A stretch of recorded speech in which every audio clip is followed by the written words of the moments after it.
So now what? Save the world? Anyone could be one of them. Controller. Trust no one.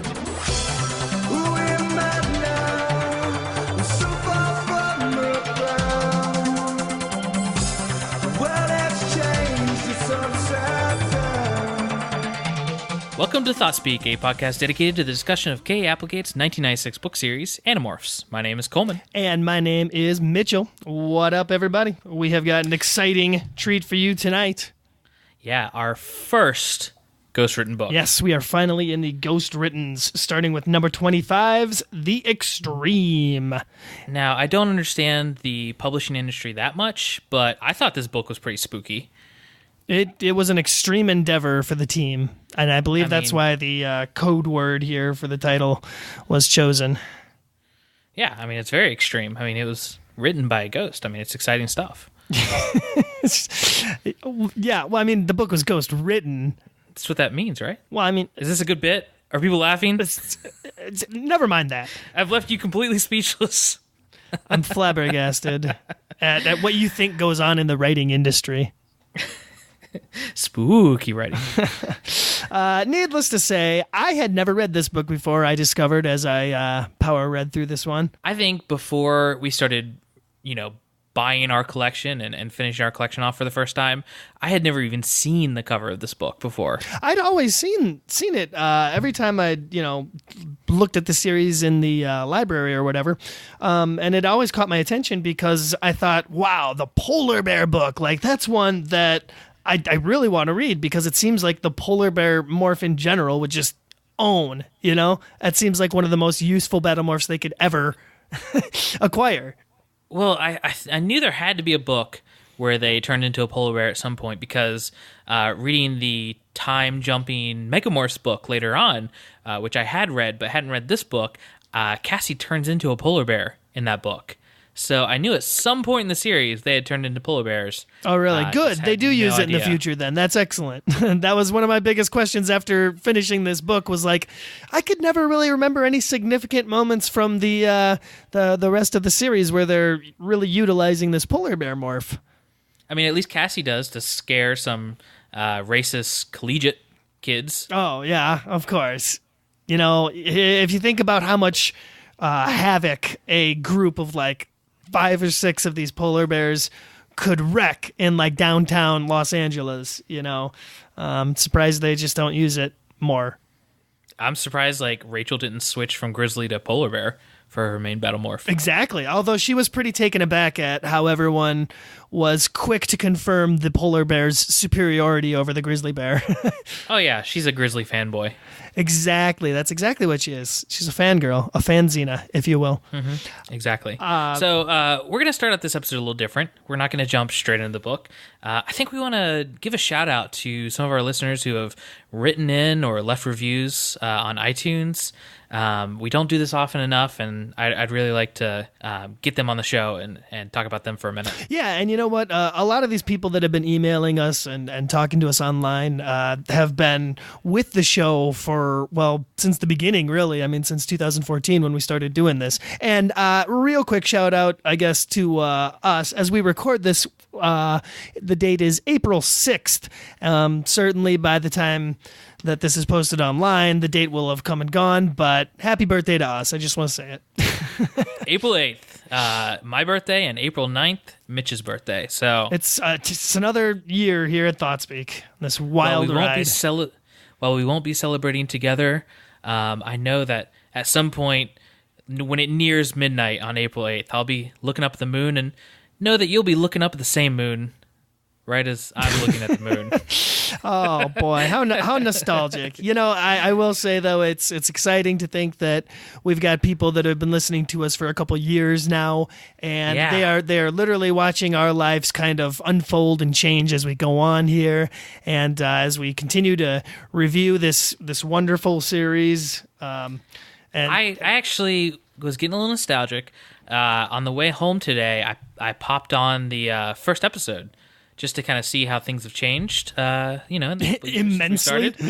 Yeah, and I make a joke about you having a fiance and me not having a fiance in that first episode. Oh my gosh. And I've gotten married. Yeah, exactly. In the time that we started this podcast. I think it's safe for me to announce at this point that my wife and I are expecting our first child now come this fall here. And so little Marco. Little Marco Olsen, yeah. I wonder if my wife will go for that. Although we're hoping for a girl, so maybe it'll be Rachel or Cassie Olsen. I mean, after this book, or Melissa. Yeah, Melissa. She never gets her due. I'm really pushing for Melissa Chapman Olsen. Will be my firstborn daughter. Chapman Melissa Olsen. Point is, we've got some people we want to talk about, and you've got some emails to read. Go ahead. Okay, I want to start off. Actually, my emails are from pretty new listeners. It seems like. I was surprised by this, but it seems like we've gotten a lot of people in the last just month and a half, and I'm not sure if we were shared on some blog or whatnot, but we definitely got some new listeners out of it. So I want to read excerpts from this email. This is from Ian Worth, and he says, "Hey, Mitchell and Coleman, wow, just found this podcast a couple weeks ago and have now listened to every episode. Just want to thank you guys for all you do in creating this podcast. It is truly awesome to listen to you guys talk about this amazing book series that I was obsessed with at a time." He goes on to mention some top moments, his favorite moments from the Animorphs series, and that includes like pushing the Kandrona regenerator out of the building, Eric the Cheat turning off his programming and saving the Animorphs, the big Elfangor reveal of being the father of Tobias, and the entire David trilogy, which I think we can all agree with that. Totally. He does mention one other thing I want to bring up. This is something interesting. So he when he was younger and he was reading the series and he started watching the TV show like as it aired, he remembers it being such a big deal that they couldn't reveal their true names, where they lived, etc. And he specifically remembers on the Animorphs TV show that in one of the final scenes it showed a photograph of Rachel and Melissa in cheerleading uniforms. In the background of the shot it showed the actual town name Meadowbrook. Really? When I saw that, I freaked out. I thought to myself, oh man, I need to find this town. I need to warn them. What if the Yerks saw this episode? Would they make me an Animorph? You know what? Honestly, I'm sure that was just a production mistake on the show's part, and they were just like, F it, who cares? Show's over anyway. I actually read something earlier online. Somebody had said that at some point, Kay Applegate and Michael Grant confirmed that the series was supposed to take place in Santa Barbara. Like, that's the official town. Yeah, there's been some buzz going on online about this. The revelation that their hometown, as we all knew, was somewhere on the Californian coast. Interesting. Anyway. What's the next email? Next email I have is from Lad Alexander. And he says, "Hey, Mitchell and Coleman, hope all is well. My name is Albert." Okay, so Lad is not his name. That is just what pops up on the email. Very confusing, Lad. Very, very. My name is Albert, and let me start by saying that I've known peripherally of your podcast for a while now, and I just started actually listening to the episodes, and they are seriously awesome. I've been kicking myself for days now for not getting to them earlier, so that I could have emailed with notes about each episode. I have so many, and I'm honestly envious that I never had that idea for this podcast, or that I could have at least participated in them as they go. Animorphs was hands down the most influential literature to me as a child. I grew with those books, and they helped me get through countless rough times. I was instantly obsessed with the storyline, and I honestly still am. The very idea of the series getting produced in any way simultaneously thrills me to death and scares the crap out of me, because the series is so special and has such an enormous potential for an amazing on-screen adaptation. He goes on to say that he's in the animation camp, just like the entire rest of the fan base and Michael Grant. Wiggity, wiggity, what up, Coleman? And they're all wrong, including the co-creator of the series. Sure. But he also just, goes on to say that he enjoys podcasts, he wants us to keep doing it, and that if we need any help, he'd be happy to jump on as a Well, you know what? He sounds like a well-spoken young individual, and any podcast would be lucky to have him aboard, so long as he had, efficient microphone equipment. Yeah. So, hey, I'm open to collaborations with other podcasts, so maybe start one your own and we'll have you on the show or something. Yeah, especially I just want to nail that production level quality that we hope that we've been known for during our time here. I don't know what we're known for. I think we're known for being dicks. It's possible. Okay, so that's the end of your emails. I'm correct, right? Yep. Okay, so I just want to share with you one message. I'm pretty active, as you know, on Facebook, Facebook group, facebook.com/Thoughtspeakcast. One of the guys I've been talking to on there a little bit is Josh Blount. Hope I'm pronouncing that right. Probably not. Out of Griffin, Georgia. This is pretty cool. I didn't know we'd have any fans in the Deep South. But anyway, he says... co-host in the Deep South. Hey, that doesn't count. Josh writes in and says, I've been listening while at work, and I'm finally caught up. I gotta say, I really enjoyed it. I listen to podcasts constantly, and this has been a lot of fun. You two have had a good time with it, but you've shown respect for the plot. You're constantly disagreeing on funny and or serious topics. I'm going to skip ahead a little bit. You guys seem down to earth, and the discussion is intelligent but entertaining. I've also done some professional indie film work in my time, but I've got to say, animated is the way to make it happen. You just can't win here, Coleman. Just everyone. He went on to say congrats on landing the Michael Grant interview and that he thought it was great. He'd love to continue tossing ideas back and forth, which is something we really appreciate. Just fans being vocal, joining the conversation, talking to us. Don't be afraid. Hop on. We're friendly people, you'll find, I think. I would also like to go ahead and point out a couple of really cool people who took the time to go to iTunes and leave us some really nice ratings and reviews on there. I am talking Lord Kyler, who wrote a very kind-hearted review, says a great look at a classic series. Other shout-outs go to Shortmanian444, says, I want to listen to that podcast, 5 stars. As well as Chiefs327, numbers, as awesome as a new Scholastic Book Fair catalog, 5 stars. Just lots of love on iTunes, and we love you all for it. Thank you so much. Yeah, if you want to jump on there and leave us a review, we, of course, really appreciate that, and we might start reading those on the air as we get them. So jump on there and leave us a good review, or just a review in general. We want to hear from you. Yeah, exactly. Been a lot of fun, I will say. And I will also say that if you are down for a, hour and a half long, lighthearted discussion with, quite a few tangents and focusing mainly on the epic that is Animorphs number 25, The Extreme, then buckle in because you're going to have a very good time. Yeah. I also wanted to say it's really nice to heard from a few people that I always wonder if these episodes would be better as just a discussion, like just wrapping around the book and talking about our thoughts and just jumping right into that sort of thing, as opposed to what we do now, which is a summary.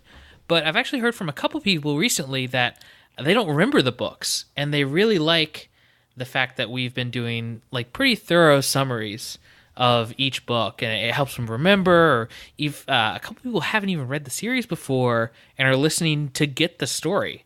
So I was really surprised by that. Well, that's one thing that I kind of pride myself on, is that I think we are very thorough in our coverage of these books. There are, on the occasion, very minor plot points that, yes, we can't recall, mostly because usually we're reading these things about a week before we record, and just sometimes, with our busy lives, the minor details do slip our minds. But for the most part, I think our summaries are very thorough and thought out, and I can't say intelligent. I can't call them intelligent, but I can call them entertaining. But just the fact that some people are actually using our podcast as like a substitute for an audio book of the series. Yeah, just kind of blows my mind. I would love to be able to one day maybe combine all of our notes for every book, all of our summaries, everything we've written into one like kind of collection, an ebook of sorts, if you will, and be able to distribute that. That would be wonderful. That'd be really interesting. But enough about all that. Enough about our fans, as great as they are. Most of you are here probably to hear about The Extreme. So let's jump right into that. Let's do it, man. And I believe it's your turn to read the back. Oh, I'm ready. Marco, the other Animorphs, and Axe, who is just never an Animorph for some reason, have managed to find out where the Yeerks are planning to build their next ground-based Kendrona. That's a good thing. The location is supposed to be somewhere around the North Pole. That's a bad thing. The Animorphs and Axe know that the Yeerks are a cold-blooded species, but this is a little nuts. Who wants to be anywhere near the North Pole without Arctic morphs and wearing spandex? Even so, the kids know if the Yeerks succeed with their plan, Earth is pretty much done for. And Marco, the other Animorphs, and Axe aren't quite ready to give up the fight. Wow. You know what? That's a pretty cool description, and that lets you know some stuff's going to go down in this book. Yeah, but I hadn't read that before. Doesn't that seem like a little wackier than normal for the back of the book? I mean, it gets straight to the point. I mean, it's really like, guess what? The Animorphs have to deal with cold weather. That's really what it's about. That's true. Because that's the question that everyone's had since the start of the series is like, well, what's going to happen, if they ever have to do it out in the pouring rain or if it's cold or whatever? Yeah, they're going to have to suffer. And this is a book where they do very much that. This isn't a book where they suffer. This is a book where literally 50% of the time they're dying. Yeah, freezing to death. Yeah. Good times, though. Let's talk about the cover. It's a lighthearted book. I actually really like the color scheme of the silver logo with like this kind of off-greeny look to it. Oh, I really like that. Yeah, it's like the Legacy logo or something. Yeah, except the teaser subtitle on the cover is just dumb and doesn't apply to the book. It doesn't. So many Yeerks, so little time. So with the back of the book, the content of the book, and this cover and stuff, do you get the feeling just a little bit that this being taken over by Ghost Rider and Kay Applegate and Michael Grant having, I guess, a little less to do with the series, that this book feels a little bit like a soft reboot of the series? In what way? I mean, because this is very much like a just another mission, quote unquote, book, if that's what you mean. It does. It's back to form of the kids going on, one of their wacky sci-fi misadventures. Sure, and I'll get more into that here in a minute when we talk about it. But just the outside, the back of the book, it all feels like just a tad different overall. Like everything has just a touch of newness. I don't know. It's almost like they turn gears a little bit with the series. Well, it seems like, for one thing, the model of Marco is probably a different kid by this point. And you got to remember, when these things were coming out, this was right after The Suspicion. I mean, the Helmicron Anteater book. I don't know what the hell people were thinking at this point. They were probably starving for something like this at that point. Yeah. Well, it's a pretty good looking overall. And the Hork-Bajir Chronicles, too. Yeah. I don't like the weird outer glow around Marco and the polar bear, but Yeah, it's kind of dumb. And then I don't know what was with 90s kids, but it seemed like kids wore clothing that was like 2 sizes too large for them. It looks like Marco's wearing like an XL t-shirt here. Other than that, I think the underflap picture is pretty sweet. It's just a lot of polar bears doing their polar bear thing. I mean, it's probably a scene from the book. Yeah, it counts. Yeah, it's towards the end. So that's all good. I actually like relevant stuff in the back. To be fair, the back of the book is a lot more relevant than usual. So right. Well, like I said, it gets very much to the point of letting you know that this is the bad weather book. Yeah. That's what so the kids are dealing not with. too much to complain about with the cover and the back of this book, and that's different for the series, I think. It's extremely ordinary. Okay, well, let's jump right in. This book starts. I'm jumping. This book starts similarly. Oh my gosh, this book starts very similar to the rest of the series and how they do their little intros that reintroduce to a lot of elements. But this is my first. What's the word for it? This is my first point in saying that this feels like a little bit of a soft reboot or a reintroduction to the series, because where we usually have elements that are elements of exposition here in the beginning all the time, this explains every single aspect of the series that we might not know. You get a full reintroduction for Eric the Cheat. We get a full reintroduction for the Yeerks and why they're there and what the fight is. We get a reintroduction to the Animorphs. It's definitely a recap chapter for sure, but I would say that I actually really enjoyed this 1 and 2. Chapter 1 is Marco trying to score a date with this girl named Marion. However, it's comical because he blows it by falling asleep when they're at this classical music concert, and that's an excellent way to do a recap. I mean, it was comedic, and always good to have a little Marco comedy. Yeah, no, I liked it too. I'm just saying that this feels like the recap of all recaps. That this is different than the last, dozen or so we've had, which have been lighter and lighter as we've gone on. I think the series got more and more comfortable with itself, and that this recaps every element of the story so far almost. I know what you're trying to say, but I just didn't feel that, man. I didn't think the recap was any more recappier than any of the other recaps, just because they also had to mention Eric the Chi, because of course he shows up right there in the second chapter. No, if you just go through it, usually they'll recap, the fight with the Yeerks and things like that, but they usually only have 2 or 3 recaps, whereas this, I think, had a total of 5 paragraphs. No, man, recap. I remember one of the more recent books, I don't think it was The Pretender, it might have been the one before Pretender, chapter 1 was just a straight up all recap. And that was one of the more recappier recaps. This one I thought wasn't all that different or special. I thought this was pretty hardcore, but well, dear fans, please sound off. Read chapter 1 on the extreme and let us know. Is it special in any way? Does it seem like a rebooting of the series? I mean, are we going into what? If we're sticking to our season continuity that we had begun so long ago, we'd be in like season 4 or 5 by now, I think. Yeah, we'd be pretty far along. Anyway, but we can get to the beginning. That was just something I made sure to note it because it really felt different than recent books or even books from a while ago. I disagree, but I will fight to the death for your right to think so. Anyway, as Marco's kind of recapping his date with Marion to Cassie in gym class, because that's just the pairing of this book, they're approached by Eric, who of course has a GTA style mission to give them and business to discuss. As usual, he's got the dirt on another Yeerk Platt. Blonde. Yeah, he tells them that the Yeerks are basically, and this is really short and straight to the point. It doesn't pad it out at all. He's like, hey, the Yeerks are gonna take over satellites.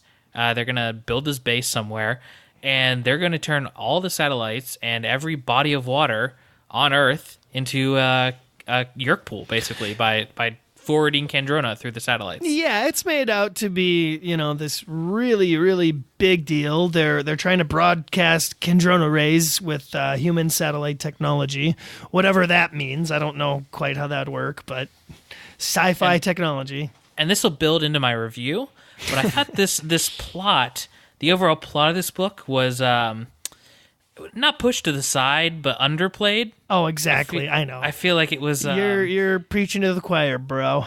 I know, but with this, I might surprise you with what I actually think of this. But okay, we'll see. But I'm just saying, like it does feel like this whole main plot is, just another mission for the Animorphs to go on, but for a very different reason than normal. Okay. All right. I hear you. I hear what you're saying.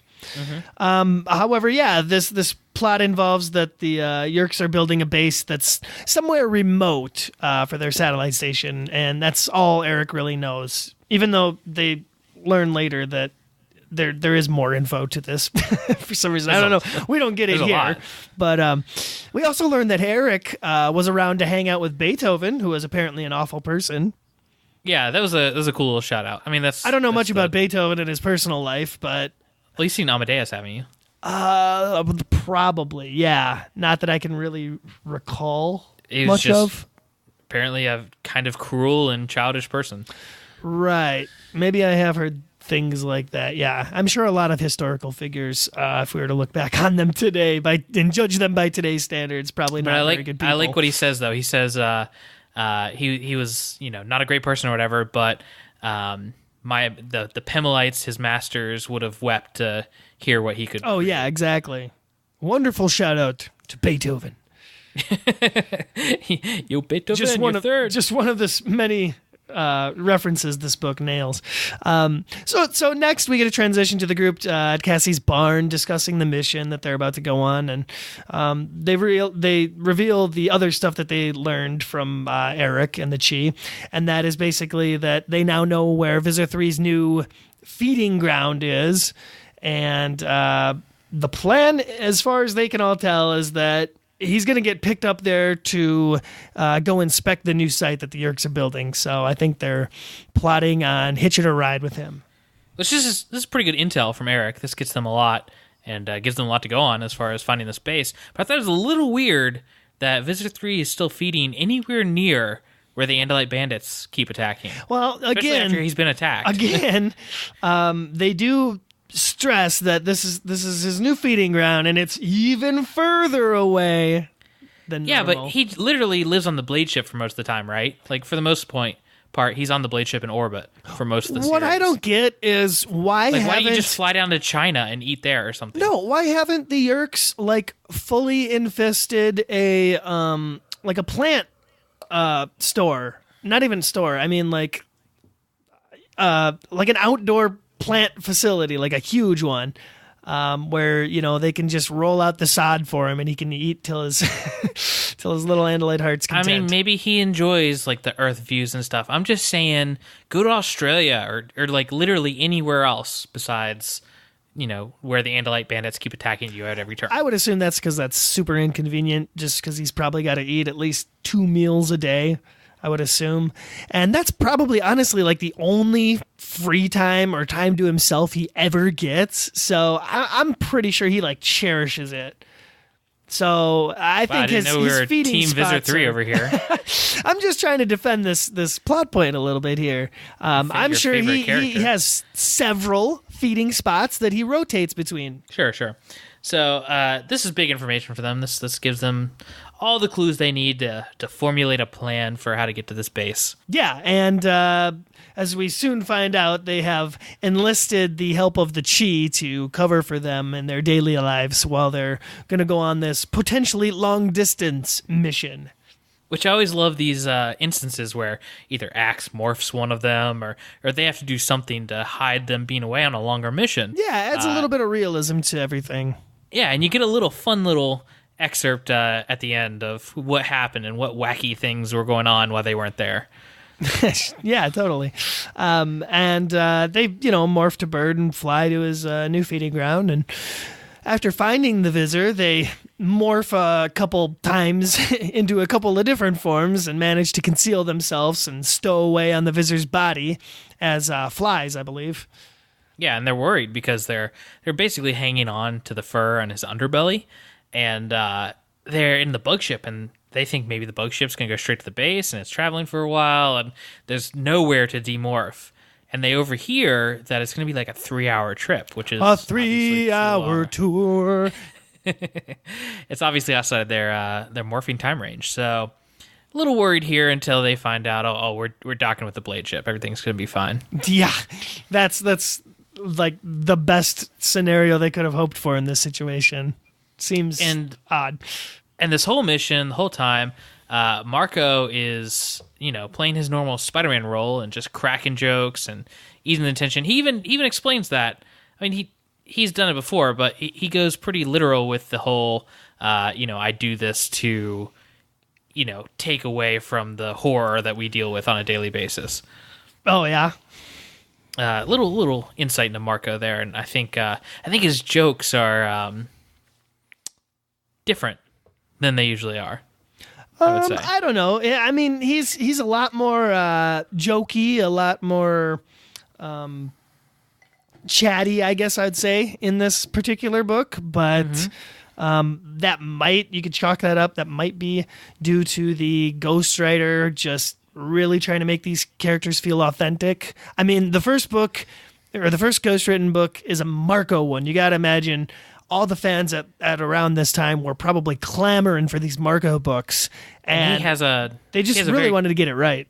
And he has a very clear personality, so if you write him wrong, people are going to pick up on it. Yeah, exactly. I think Marco's a character that is very simple to pull off, but if you overplay them or do them the wrong way, it could get very annoying. And I think that this book actually, and whether this is from guidance or whatnot, but I think this book is one of the first to really establish a trait of Marco that plays into the end of the series pretty hardcore. Later in like 5 books, plays pretty hardcore into it. Yeah. So there's some important aspects of this book. I'm really trying not to spoil my review because I think it's going to surprise you. But don't spoil anything. Don't even spoil the book. I don't want to know. I think there are definitely. I don't think you can say whatever you want about the beginning and the whole soft reboot thing, but I think there are definitely some new and different things happening in this book. And I don't think you can deny that. Yeah, speaking of new things, we get a new alien species in this book because this is where the Visor mentions the Venber that are aboard, which, gets the exclamation point going above Axe's little head. Yeah, I like the... Did you guys hear him? Did you say Venber? I must have misheard him. Yeah. So as, they're sitting there waiting... taking joke after bad joke of Marco's. The team can't take it anymore, and they hatch a plan to basically distract Visor 3 and his crew long enough to demorph. And the way that they do this is by kind of utilizing the chaos and confusion caused by Axe impersonating Visor 3, which, seems to be a tactic that they rely on quite a bit. Yeah.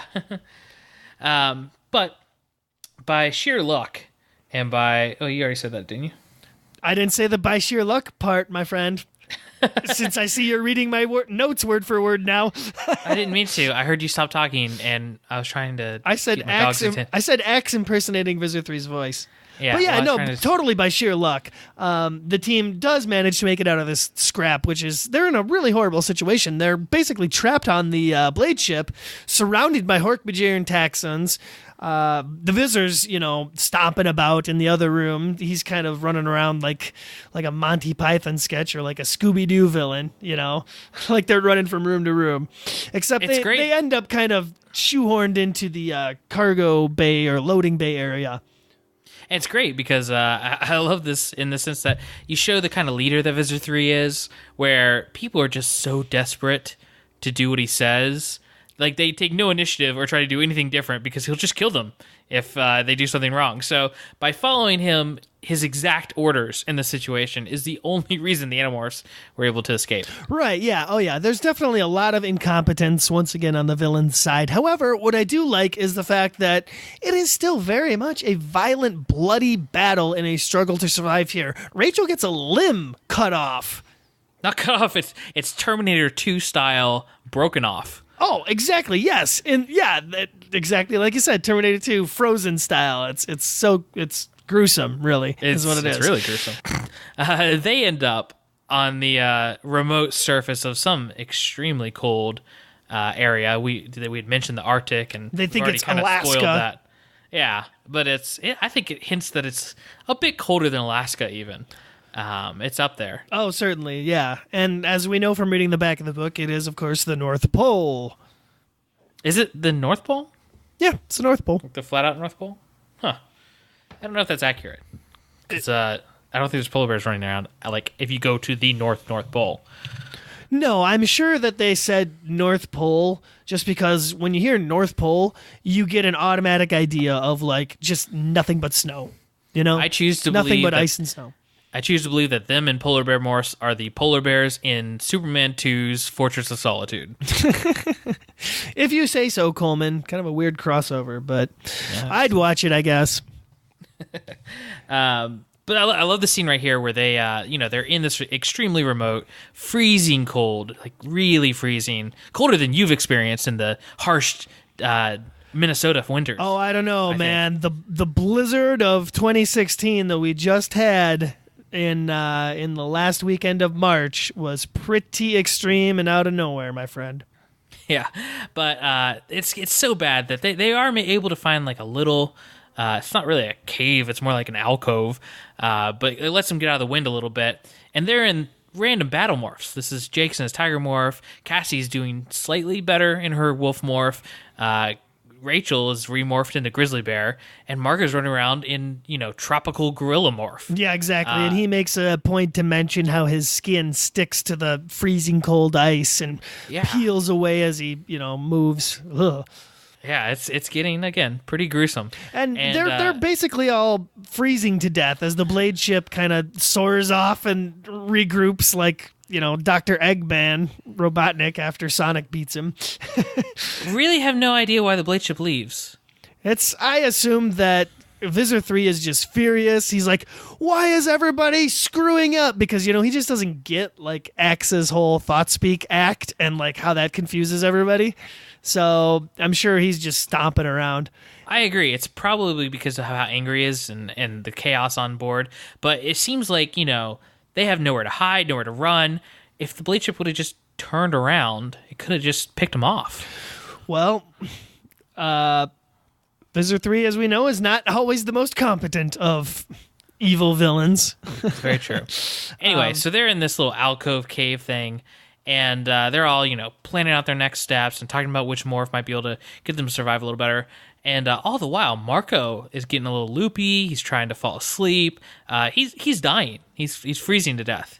Yep, that most definitely happens. As well as Tobias and Axe, who are the first ones to freeze to death almost, wind up morphing fleas and hiding out in Rachel's grizzly bear fur to remain warm enough, since they really don't have any adequate morphs for this kind of weather.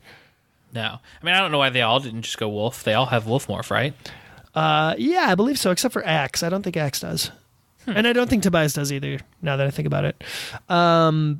However, like you said, they managed to find some cover, and that's when Marco almost freezes to death. But Rachel basically just kind of beats him awake, Oh, she draws blood. Yeah, totally. And then this is where we get the new aliens that they're encountered and chased by these Venber. And I'm going to read you a description of these guys on page 72 here in your book, if you want to follow along. They say there were 2 of them, about 8 feet tall, humanoid, torso, head, and limbs in the usual places. Only their heads were shaped kind of like a hammerhead shark's, oblong with big dark globs on each side that must have been eyes. Each creature had 2 thick upper arms growing out of broad shoulders. The upper arms split at the elbows to make 2 forearms. Big, burly, nasty-looking beasts, silver, with flashes of blood red and midnight blue along their flanks, along their shoulders, and converging in their faces. I'd seen that color scheme before. They were sliding toward us on long, ski-like feet. They used their two of their forearms, one right and one left, to propel themselves forward, and they glistened in the light like diamonds or crystals. They were beautiful. Well, they sound like really kind of cool aliens, and if you're looking at this from a toy marketing perspective, these are totally the Arctic Mission line of toys for the season. I pictured tentacles, the way it describes the limbs. No, dude, it's totally got like, I imagine the arms really cool, like, where your elbow would be, it would split into like an almost vertical joint, I guess, and then 2 arms would come off of those. Oh, yeah, I can kind of picture that, like, really. And then it's got, like, weird ski legs and stuff, too. And then it says they're, hauling around these cannons, these Dracon assault cannons, which are huge, heavy artillery weapons. They just sound like cool aliens. Yeah, and I like the new weaponry. I mean, that's something that for some reason the books have never talked about or gone into. It's just everybody has these handheld Dracon beams, but here we see something a little more punch to it. Exactly. It's pretty awesome. Axe even says they're used for attacking hardened ground facilities from orbit. So these are pretty heavy duty, more so than the standard Dracon beams they're used to being chased around by controllers with. Yeah. So they get away from these things. They don't want to mess with these. They don't want to try to fight them. Oh, and it's worth pointing out that they find them or they track them by echolocation, which is just another unique little trait. Yeah, I like that. I mean, so it's hard to tell what an alien species is doing with its clicking and things, but that's basically what they compare it to closely. Right. But yeah, they flee and they make it away safe. Well, safe enough until they encounter a polar bear and have to run away from that. Yeah, they're just not ready to confront anything in their condition. No, they're still very much freezing to death. But anyway, they dig like a scoop, to put it in Andalite terms. Wow, yeah, a snow hole is what it's described as in the book. Yeah, and Axe goes into a little story time, telling him what he knows about the supposedly extinct Vinbar. Right, and through... Vinbar. Yeah. Yes, the Vinbar. You want to tell us about their backstory, my friend? So Axe goes into this background of the Vinbar and what he knows. And it seems like it's half rumor and half story of the Andalites, and he goes into it. But basically, he says they were a primitive species with a highly unusual physiology. Unique, actually. They do not seem to have required radiant energy of any kind. Obviously, they are not carbon-based. They were discovered back toward the dawn of Andalite space travel. Not by us, by some other race, the Five.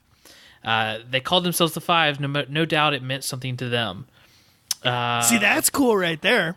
Yeah, this is other alien race that at the dawn of Andalite space travel. That's really. I wonder if the Five are mentioned anywhere else throughout the series, or if that was intended to become a plot point later on. I hope so. I'd like to read more about them. But basically, the Five discovered the Vinbar and started trapping and exporting them all around because they're liquid. They basically melt, so they're definitely not carbon based. They're like liquid based or some kind of weird material. It's basically animal trafficking or sentient being trafficking, whatever you want to call it. That's what this is. It's using a living being for basically just a product. Yeah, for superconductors for primitive computers of that era. And these are sentient creatures, so it's pretty messed up. Oh yeah, that's it's on par with really what we're doing today. A lot of countries, in fact. I won't go into any detail by any means. We don't need to get political, but yeah. Well, they were hunted to extinction, and they're all I'm saying is Google the pangolin, okay? Please, pangolin. Just type China into Google and just donate $1 to the World Wildlife Federation to help the pangolin.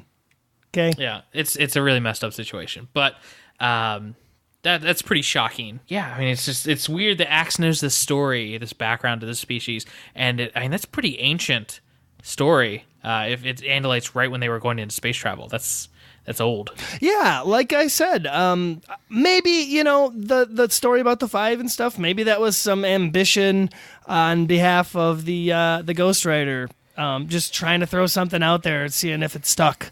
And perhaps maybe that's why it didn't. Who knows? Yeah. But I enjoyed it.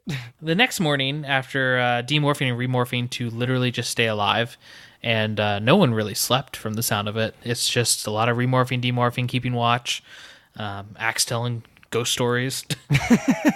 Marco telling jokes in his sleep. They get up and they're super hungry. I mean, incredibly hungry at this point, and they're freezing to their core. And they see this polar bear again, this one they saw the other day. And by the other day, I mean literally yesterday. Yeah. And they see it take out a baby seal. Or it takes out a seal, a mother seal to be exact. Yeah, mother one. And they're all watching, and they're starting to realize that they've got to do something, or they're not going to survive. So they all kind of look to Cassie after the seal has been left behind. And this is one of my favorite parts of this book. Oh, absolutely. I was going to totally agree with you, and I, in fact, even want to read Cassie's little rant here, because this is a great moment that I'm surprised came out of a ghostwritten book where everyone, like you said, is looking towards Cassie kind of for her approval, so to speak. In my mind, real quick, before you read this, I just want to say, to me, this was like the old stories and morality and characterizations of the books before this one, looking at someone new and kind of passing on the torch a little bit. Does that make sense? Kind of like, this is what you think of this character. This is where you think they are. Here's something different. Well, yeah, exactly. I would say that all of the characters and even the reader would make an assumption right here and are making an assumption about Cassie. And this is kind of her statement to let us know that perhaps there's been some character development, or at the very least, she's going to, stand up for herself a little bit.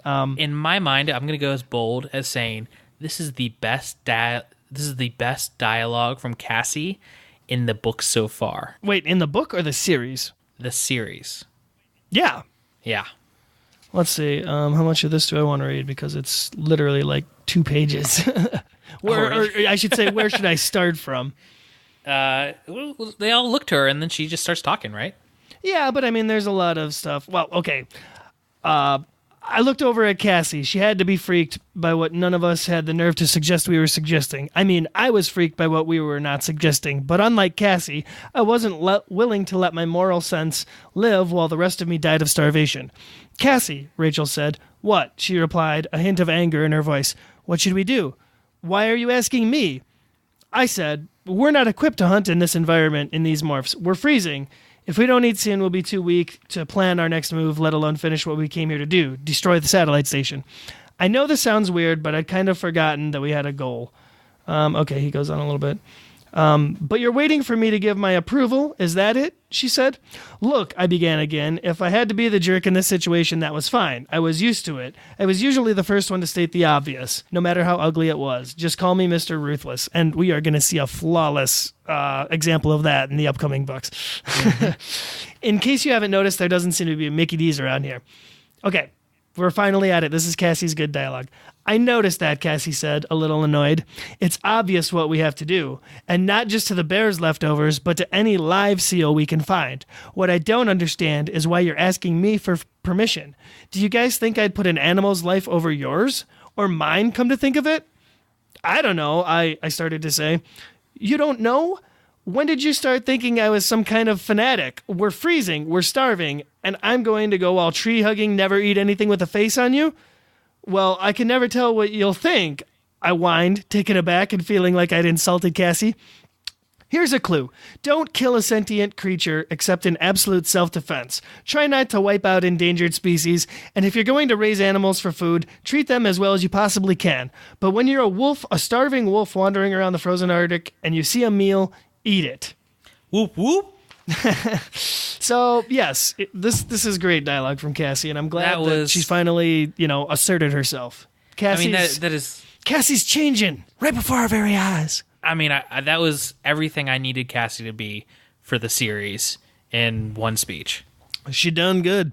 Someone who cares, but is rational, and maybe even more empathetic than the rest of the crew, but she's gonna shove back if you think she's a fanatic. I mean, I that made me like Cassie more than anything that's happened, even book 19 in the series so far. Yes, and Cassie most closely represents my feelings on nature and wildlife and animals in general. Yeah, and I think this peels back the childish, just the way she struggled with morality and everything. I think this is her talking like an adult, but still sticking to her guns, Yeah, she's definitely the most grown up we've seen so far. I mean, if you remember in the first book, back in book number 1, she was literally the damsel in distress. That was her role in that book. So she's come a long way. She has. To a love interest, in fact. I would say more than a love interest, Mitch. I would say she's a strong character in the team right now. Yeah, among other things. So yeah, where we at, bro? They eat some seal leftovers, and then they look over and there's 2 little bitty baby seals looking for their mother. I imagine it was pretty friggin' humorous, actually. I mean, probably, a couple humans and animals trying to work together to corral these fat, blubbery little dumb seals around the ice. But terrifying to the seal. And yeah, I know. Yeah. I mean, the whole time, I'm sure it's just, making the sound that a seal makes that I won't make into this microphone. You're all welcome. Yeah. So they get a hold of these seals, basically, and one by one, they morph into them just to have something that could possibly, fit this environment. Right. It's a good idea in theory, except that, like a lot of their plans generally do. It immediately goes bad and ends up kind of just being a time waster. It does. If you think about it, because once they're in Seal Morph, they go ahead and plop themselves into the water because they got to once again get away from the Venber, which they do right in time by jumping into the water. But of course, as soon as they're in the water, they encounter some killer whales. Which I was waiting for some killer whales to show up in the series, and I thought we weren't going to see them till Atlantis, but here they are. Well, yeah. We saw one with David, too. I forgot about that. Yeah, that's He true. turned into a killer whale. Yeah. But anyway, this is in their natural habitat, and these are baby seals versus orca whales. This is not a match. This is No, you're death right. This ring is for not a them. match. What this is an excuse to kill a chapter or two on a struggle for them to just get back out of the water. Really. Yeah, and once they do, they run into an Inuit kid. Yeah, this was a cool little twist here. Yeah, I love this kid. I mean, he's probably the funniest thing in this book is the fact that so they morph from baby seal back into their human form in front of him, and he's completely like nonplussed about it. Oh, yeah. He mentions that his grandfather had told him about animal spirits at one point or another. And so now he never believed his grandfather, but after witnessing, animals, seals, in fact, turning into people, he's willing to suspend his disbelief a little bit and go along with it. And, to be honest with you, if I'd seen what he saw, I'd probably go along with it at that point too and just be nice in general, which is exactly what he does. He's nice and he's funny. I would like to also applaud the ghostwriter, who we will never know who he is, but... Yeah, we will. Will we? Their names are in the beginning of the book. Seriously? Yeah. I thought these were still just under the name of K. Applegate. The author wishes to thank, his name was Jeffrey Zulk, for his help in preparing this manuscript. Huh.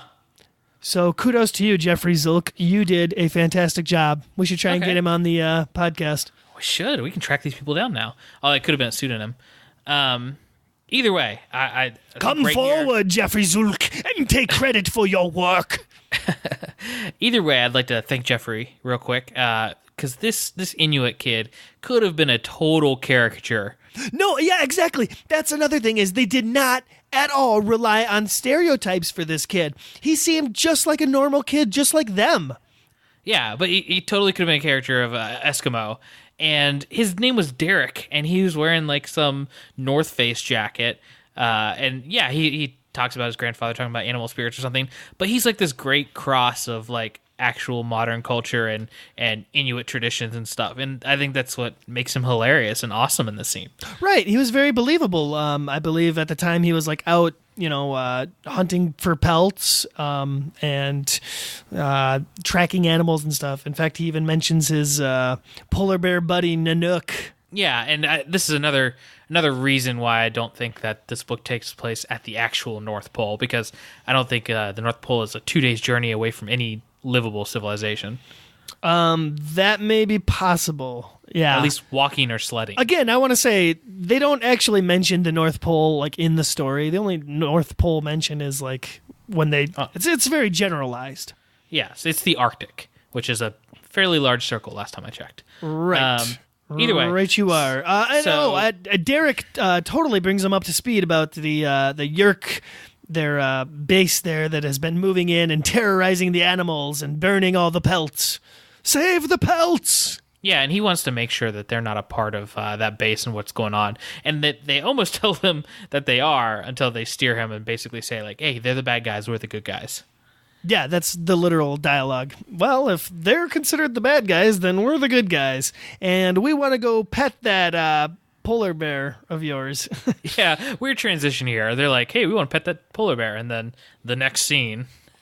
Yeah, exactly. And you know what? We skipped over it a little bit, but there are tons and tons and tons of 90s references sprinkled throughout this book. When they morph the seal, Marco talks about how warm it was, and it was like Baywatch. And there's a reference to Hulk Hogan. They make a Hulk Hogan pun. They say Hulk Frozen. Ha ha ha. Just tons of 90s nostalgia. Are you sure it's a Hulk Hogan pun and not a Hulk, like Incredible Hulk pun? No, it's Hulk Hogan. I'm fairly certain. What's the reference? Let me read it to you. Let me find Page it. 127. Rachel wrapped her own big paws around him, and together we wrestled Hulk frozen to the ice. See? It's a wrestling. Okay. That's the pun there. Yeah, okay, that makes sense. Hey, it's more clever than your classic chill or freeze or, whatever. Yeah, exactly. Little What killed the creativity dinosaurs? The Ice Age! Right. So this acquiring scene is pretty awesome. They basically force Rachel to battle Nanook and hold it at bay while, Marco runs up and everybody takes turns acquiring it quick and calming it down. Yeah, this I can see. While Derek provides commentary. Yeah, this was difficult. And you can imagine how crazy it would have been in real person. And I think they actually get that across, that they barely are able to pull this off. Yeah, and it was so worth it because they get their shiny new polar bear morphs, and they even mention how there's there really weren't any instincts to battle here because this thing is just so powerful and has no predators that there's no fear. We can run to the Yerk base now because we're totally in control. Yeah, and this actually, I got to this point, and I thought there was a whole last act ready to go, and I looked at the book, and there were only 20 pages left, and I was like, wow, what is going to happen at the end of this book? I really thought this was the middle of the book or something, but we were racing towards the end. Oh yeah, I will say there's a bit of a wrap up to be done here. A quick one. They all now have polar bear morphs. They're feeling warm and fuzzy finally. And heading back to this base, they try to pull some trickery or try to do some tactics at least of marching in single file as polar bears. So at least maybe it just looks like one polar bear approaching. Because there's nowhere to hide, and there's no rocks to hide behind or anything, or mountains to. Yeah, the base is pretty well protected. And the base is basically made up of one smaller building and then a big warehouse-like structure. Maybe a couple other little small ones, but there's not much to it. Yep. Okay, this episode's going to need a lot of editing. Nah, it's not at all. A lot of editing. They get to the base, and really not a lot happens. They pretty much are engaged in combat right off the bat because, like you said, the Yerks are on edge. They suspect everything is Andalite bandits, and as soon as they see the polar bears marching up, they open fire on them, and more Vember come out to fight, and it's a big, bloody battle. However... Hold on, there is a very big distinction here where the Vember totally ignore them as they're walking up. It's not until a human controller sees them. Oh, yes, they do have to freak out. reprogram the Vember. That is a plot point, minor plot point.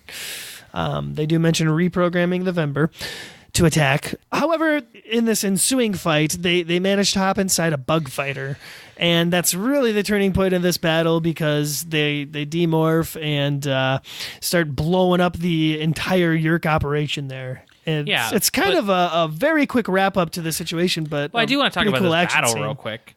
This battle was interesting because I feel like the entire Arctic part of this book has been building up how powerful polar bears are and how they're the largest carnivore on the planet, and grizzly bear can't even stand up to them.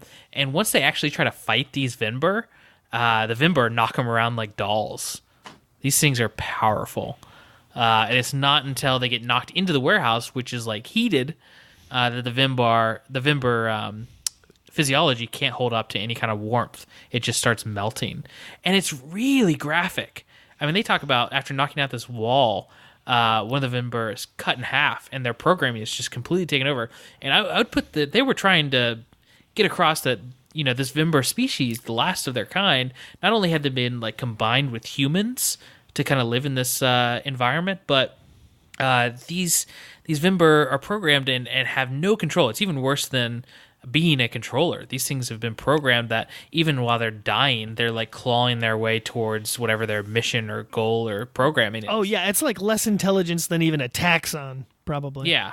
And it's just really messed up. And Marco and Cassie, they have a weird through line in this book where right before they get on the bug fighter, Marco and Cassie are kind of looking back at this Vember that's just dismembered and on the ground melting. And they can't help but watch like the last of this species probably like die again. Well, yes, that it is a very gruesome scene there, but as they're flying away in the upcoming wrap-up chapter here, they do mention that there is a possibility they saw that two of them potentially got away. So they could possibly be wandering around the Arctic Circle.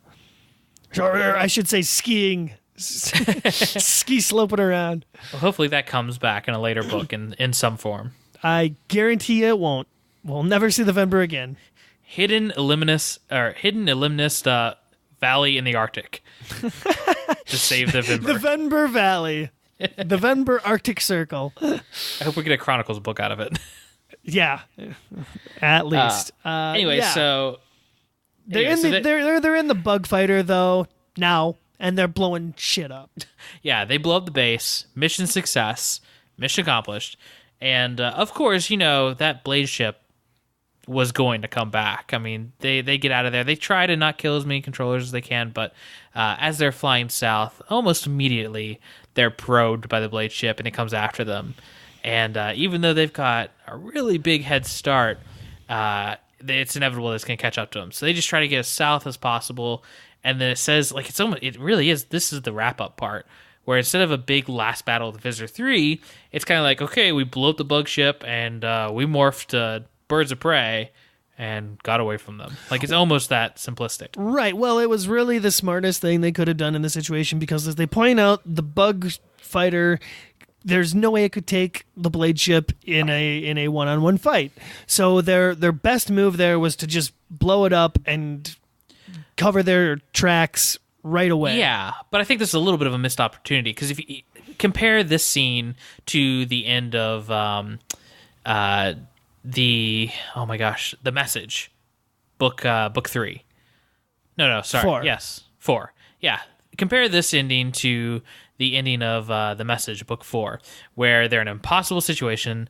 They're 6 dolphins or 5 dolphins running away from Visitor's huge morph. And you get a scene that's like action-packed. It's got some drama. They have to figure out a cool twist ending to be able to get away from the Visitor once again. Whereas in this one, where they could have had a scene very similar to that with impossible odds, classic Animorphs, they instead just kind of get away. Yeah, that's exactly what it is. It's a very quick wrap-up chapter. We don't even really get to see the action as they describe how they blow up the ship, and as birds, they have to spend the next couple of days flying back home. As soon as they make it home safe and sound, not much happens. I mean, they figure out that the Chi have been doing kind of a okay job covering for him, I guess. Yeah, better than nothing. Cleaning. Better than nothing. They cleaned out the garage and did a bunch of other stuff that Marco would have never done. Well, yeah, they're doing out of characteristic things for the characters. But I did like picturing the Animorphs like hitchhiking home and using their morphing ability just to get back to the U.S. I kind of want that book. I mean, I think that'd be really interesting. Them on the road. I want to see the Stand By Me, the Animorphs edition, where everyone's just following the train tracks home.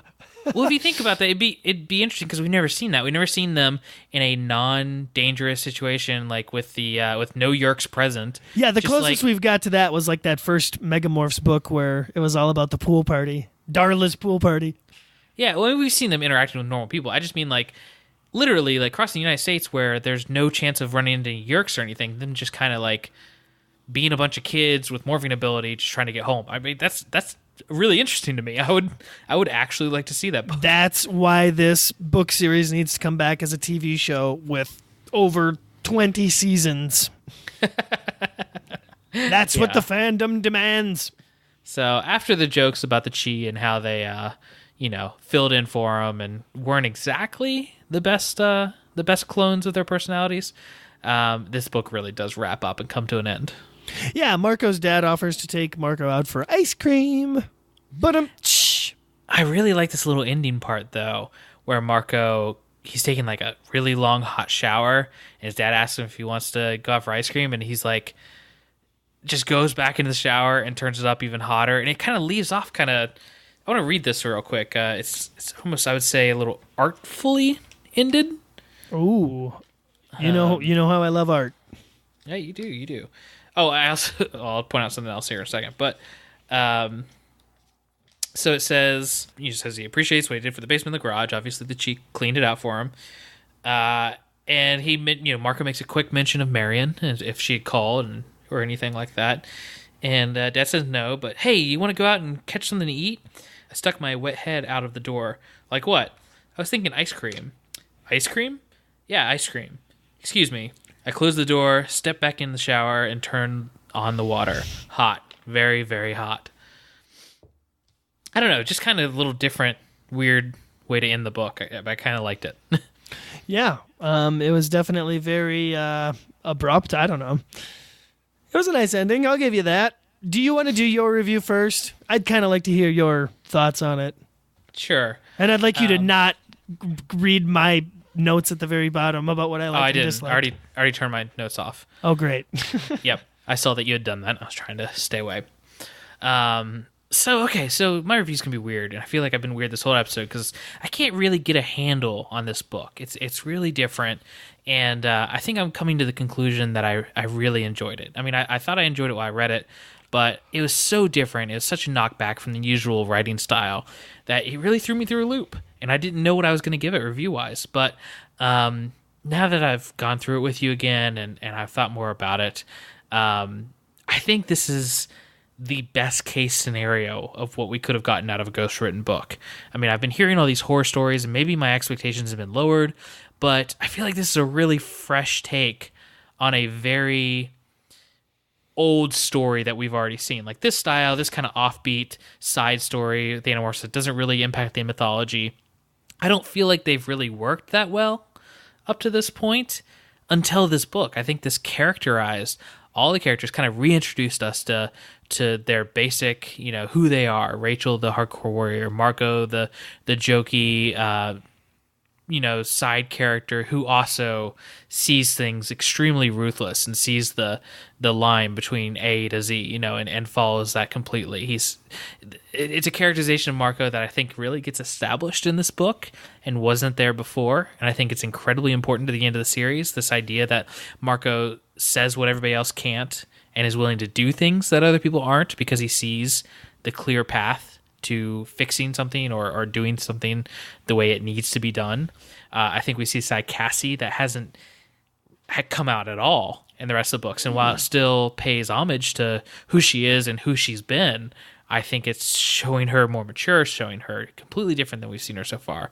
And the rest we don't really get a feel on, but you get little scenes or little moments like Jake being attacked at one point and Tobias coming to his rescue. And that's something we've never seen before, and I really liked that. And throughout this book, I think it felt fresh. It felt new, maybe someone who wasn't worn out from writing this series. And I think it really came through in the writing. And it was really cool that this almost became like like the James Bond series where someone new got to do their take on the Animorphs. And while you did have a lot of generic chapters and some things that didn't work, like I really think the ending is wrapped up without any drama or action. I think overall, the only word I can give it is like refreshing. This is a really refreshing take on a series that we're 25 books in now. So that I felt really positive about this book throughout. And I mentioned earlier, my last point, that the plot has kind of been pushed aside or is very simplistic or very low key. I really felt like that because we have an author who really cares about who these kids are and reintroducing us to them and getting his take on them, and that takes prominent with them barely surviving and having to deal with all this. I felt like that was the focus of the author, of who these kids are again and how they're dealing with the situation and their interactions with each other. And the plot was going through the paces, but in not an annoying way or a badly written way, just kind of not the focus of this book. And I really liked that. And my last comment on this ghostwriter, I don't know if we're going to see more from him or if the next book's definitely K.A. Applegate, but I would just say that where he doesn't reach the highs of the kind of writing that we get from Applegate and Grant, they're amazing writers and they're really good for a reason. This was a consistently good book in my mind, and like I said, a fresh take. So I'm definitely going to give this 4 out of 5 melting new alien species. Wow. Way to go. I did not expect a 4 from you. It's pretty amazing. And actually, it's very much on point with how I initially felt coming off of the book. Felt very strongly about it. Wanted to give it a 4. However, after really sitting and gestating on it for a while and examining the reasons I liked it, I came to the conclusion that although I did enjoy this book, I kind of liked it a lot better when it was called The Forgotten. Because that's exactly what this book is, my friend. It is a rehashing of The Forgotten. Almost plot point for plot point. I'll get into that in just a little bit, but I want to talk about what I liked first, because, like I said, overall, positive vibes on this book. First of all, it did have a lot of that classic humor that Animorphs has we've come to expect from the series.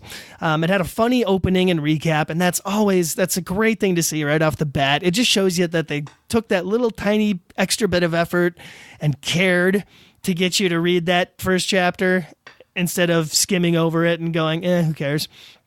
It was fast-paced, and I attribute this to, once again, like our previous review of The Suspicion, this is an A-plot only book, and by that I mean there's no A-plot, B-plot differences. This is strictly just the Animorphs are put in a situation, and we are stuck with them as they are reacting to it. It all unfolds in real time, we'll call it. So it's a lot of humor and great 90s references about, like I talked about, we love our 90s references here as babies of the 80s, growing up in the 90s, both Coleman and I. We get to see another really cool original alien species, the Venber. Like you said, that last battle that I kind of skipped over and you had elaborated on was a really cool original fight scene to end one of these books on. And as always, we love seeing the Chi. Any involvement with the Chi is always great. The only crime is, it's not enough. It's not enough Chi. Not enough Chi to go around. Really, that's what I liked about it. I thought it was a great time, great read. But like I said, the more I thought on it, the more I could only see the similarities to The Forgotten in this book. And if you have listened to our review of Animorphs number 11, The Forgotten, you'll know why, because it's almost a plot-for-plot remake. Let's start out with the beginning. It all begins with a Chi mission. And because of this, they end up in a stolen bug fighter heading towards a destination that they can't escape from, and they wind up in a uninhabitable environment that will test the limits of their survival, basically. Yeah, and all that time travel in this book. I will give you that they don't manage to activate a Sario Rip in this one, no. But I would say traveling all the way to quote unquote the North Pole is an extreme environmental situation, not at all unlike the Amazon that they were trapped in before. And like that situation, they need to acquire one of the native species to further their survival. They encounter the indigenous people of the land and receive some form of help. And once again, it all culminates in a tangling with the Yeerks with a pretty quick wrap-up / solution to the problem. Now, I know we don't normally have our back and forth during our reviews. Yeah, what the hell are you doing interrupting my review? You get all pissed off when I raise a chuckle during yours. No, I don't. I don't mind that at all. But yeah, I do have to step in here because I think you got to defend my review here? No, I know. I just mean you're going through these plots and you're very aggressive about comparing these two books, and I think the overarching Animorphs get in trouble, have to fight with the Yeerks at the end, and then wrap it up. I think that could define a lot of books, and we could compare and contrast those. Well, all yeah, day. it could, but it doesn't excuse the fact that every other plot point in the book is literally borrowed off the page of the Forgotten. I think that's actually not giving its credit. I think the Forgotten really deals with the idea of them not knowing how they got there, and a big plot of that book is them dealing with the aspects of the time travel and that affecting their memories and what's going to happen and resolving the plot. I feel like the time travel is a big part of that book. And as far as the survival aspect, I'm not trying to argue that the plots are similar. I'm trying to argue that the structures are almost exactly alike. Yeah, there's some points of similarities, but I really would go more depth to that, and I think these are pretty different books. Point is, my friend, whether it was intended or not, and it might not be the ghostwriter's fault. There might actually be somewhere in Scholastic, in one of their files, there might be a formula sheet or a couple different formulas for writing these books. Well, they were still I wouldn't put it outlined. past them. They were still outlined by Michael Grant and Kay Applegate. Exactly. So maybe the Applegates have these formulas that they use for writing the books. I have been known to record some of my favorite cliches that I'd like to bust out and try to put my own original spins on in some of my writings. So maybe they had something like that. Point is, my friend, that for these similarities to such a beloved book, because if you remember, I believe we both gave The Forgotten 5 out of 5, and you just gave this one 4 out of 5. So my final review for Animorphs number 25, The Extreme, is going to be settling on a 3 out of 5. Stupid, sexy Venbers. I think that's perfectly fair, and a very nice Simpsons reference. And I think this might be one of the very few times that I've actually given a lower rating than you. I think so. That doesn't happen very often. But I would just like to make one more point about the comparison and just leave it at that. Going into the nitty-gritty of the plot, I think comparing the survival aspect of The Forgotten to this is a little unfair, because while they struggled in the jungle and it was a completely different environment, it was very difficult for them, they're dying this entire book, like over and over and over again. And it's a very literal dying the entire book, and it's an environment like they've never dealt with before. And I think that's the main point of this book, was to focus on that and how difficult that was, and how even just finding a morph in this environment was incredibly hard, and what the plot really was based around, and that struggle. No, it's absolutely a story of survival in these extreme conditions that no sane person should ever be in. Yeah. So anyway, but I think a 3 is 100% fair for this book. I got a few more things out of it than it looks like you did. Not in some condescending way, but just it appealed to me in certain aspects. So yeah, that's why I rated it so far. Like you said, I was actually quite surprised at how much reading into this book that you did. Yeah. Or maybe just what I missed. I don't know. I tend to read these things pretty quick, and I blew through this one in a full day. So maybe I was just going through it a little bit faster. I missed a little bit more of it. But the reason I give it 3 is because it's still a really entertaining read, and it's not one that I would say you absolutely need to include in your list if you're doing the series reread. But if you want to do an extended reread of the most worthwhile books, I would probably include this one then. I just think the reason I gave it a little higher score, and I think what really appealed to me, was the characterizations of the Animorphs, and how, like I said, it's a fresh new take, and I think it has elements and lays the seeds for where these characters are going and who they're going to turn out to be. And I think this is the really first time that we get a kind of a summary of each character, and really it push home who they are. And I think in a great combination of who they've been in the series so far, and this new take on them. And I think that's if anything in this book didn't hold the candle or raise the standards of the book series in any way, I think this was by far the most important aspect of this book to me and the most enjoyable. You know what I really appreciate about it, looking back on the past couple of books that we've read?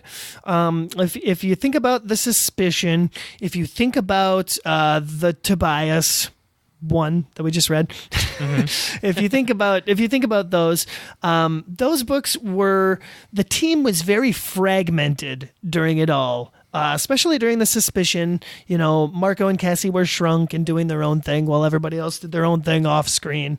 Likewise, in the Tobias book, he spends a lot of time on his own brooding and or off with Rachel or whatever.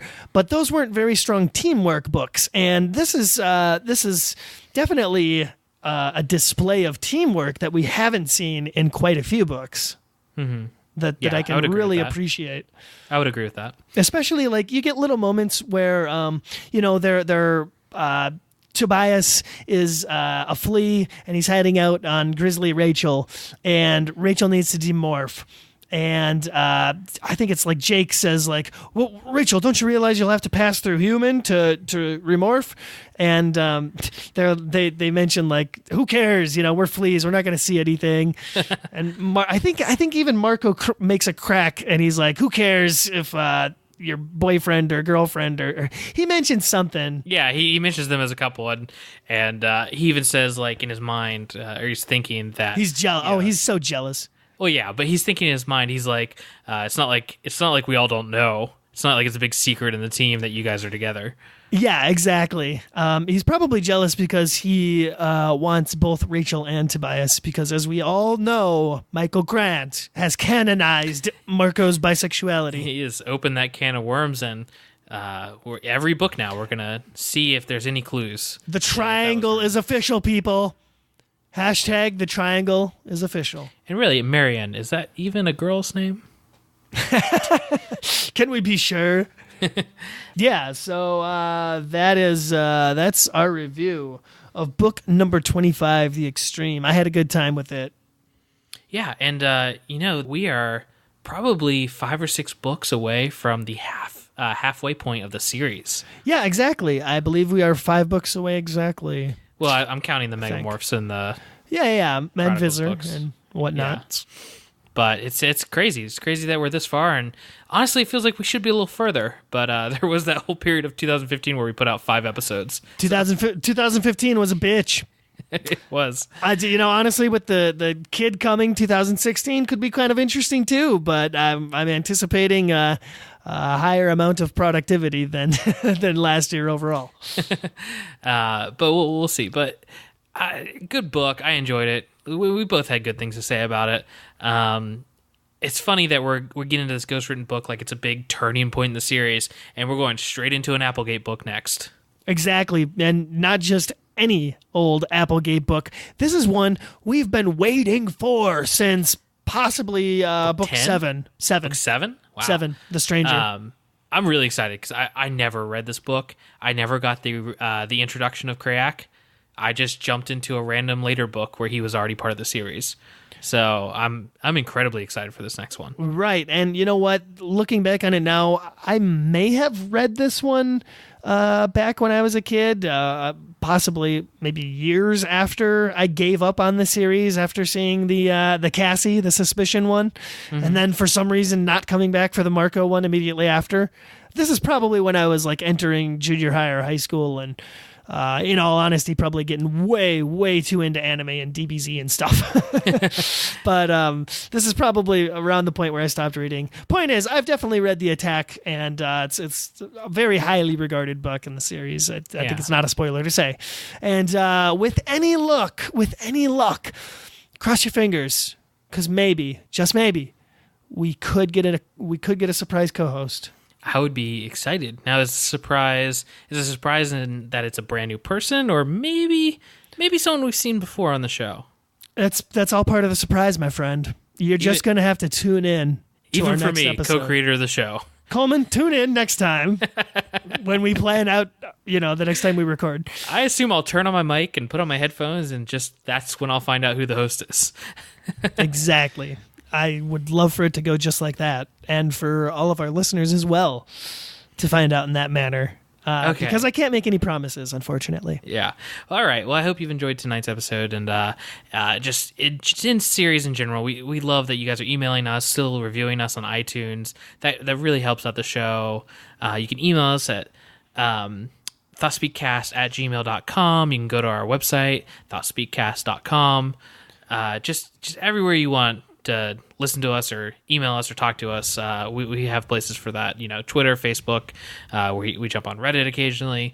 So just get in contact with us. We really enjoy that, and I think it really benefits the show and pushes us on to continue this series and really jump into every book fresh. So, don't forget to log on to iTunes and or Stitcher and leave us some lovely ratings and reviews. Always appreciated, and we will try to engage with the community a little bit more towards the beginning of the shows. Now that we're getting into some of these, dare I say, shorter, more simplistic ghostwritten books. I don't want to label anything, but yeah. Well, I honestly have no idea. I mean, I think they'll probably bounce around. I think some of them will be... being that we're cutting down on the private Thoughtspeak extra content for the time being, at least. Quote unquote, until we can figure this thing out. We're just gonna maybe read more emails and stuff before the show. So give us your words, your kind words. Yeah. So, all right, everybody. We'll have a good one. Jeez, okay. Quick wrap. Hard wrap, everybody. Goodbye. See y'all next time. Tune in. Thank you for listening. I'm Mitchell. Goodbye. Let's try that again. Nope, this is staying in, my friend. Goodbye, everybody. Good night.